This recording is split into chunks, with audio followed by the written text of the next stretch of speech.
Good morning, Indiana. I am Brian Getz. And I'm Anthony Green, here for ESN 365 on Channel 9.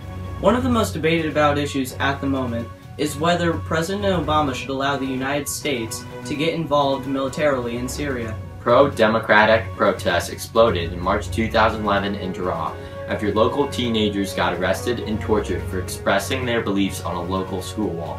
This triggered somewhat of a war, as those for and against President Assad would battle for power. Hundreds of thousands have been killed as a result of this conflict. Here's Brandon live from Syria to report on the issue. We believe that the United States should not get involved militarily in Syria because it is not our war to fight. The United States is very low on funds right now, and the intrusion of the United States could start another world war.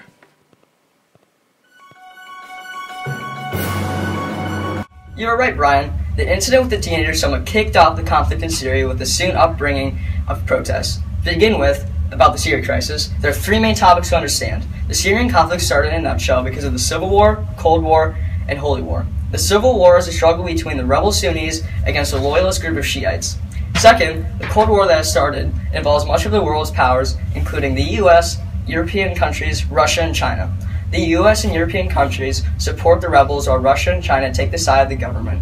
Lastly, the Holy War, that includes countries supplying Syria with weapons, also instigated problems.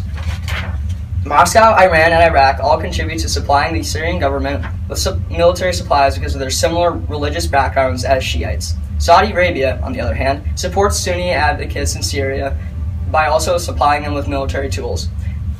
These three different wars have escalated and have made the crisis even more severe. Now back to you, Brian and Anthony. Thank you for your insight, Brandon. A very helpful thing to know. Now to our expert on the topic, Nicholas Kerr, to discuss what he feels should be done on the Syrian conflict. With the crisis in the Middle East, one big question remains. Should the U.S. intervene to help the rebels or not intervene at all?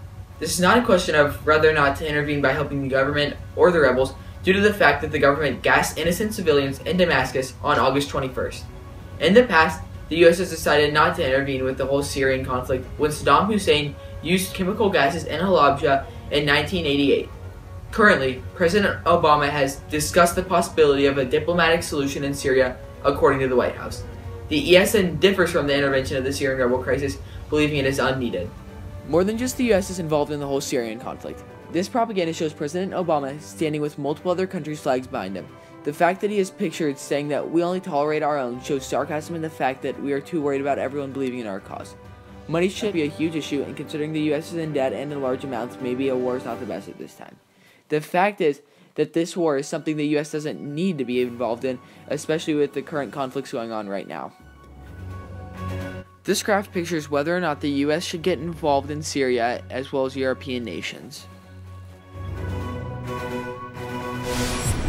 Supporters of the United States military intervention may say, "How many Syrians must die before we come and help?" or "What happened to supporting democracy?" Even though this may be true, this is not the United States battle to fight. Even then, other countries like Iran have threatened that if the United States chooses to intrude, they will start attacking as well in favor of Assad. That means that the United States military intrusion could cause something huge. This battle is not directly affecting the United States, so it makes us want to go into Syria. Is it the earlier mentioned white man's burden? The United States must be worried about issues that are affecting their people, not the others right now. Thank you, Nick. Should the United States take military action in Syria? Take our poll displayed below. After this commercial break, here on ESN, we will discuss the most recent episode of AMC's The Walking Dead and how it all relates back to William Golding's The Lord of the Flies.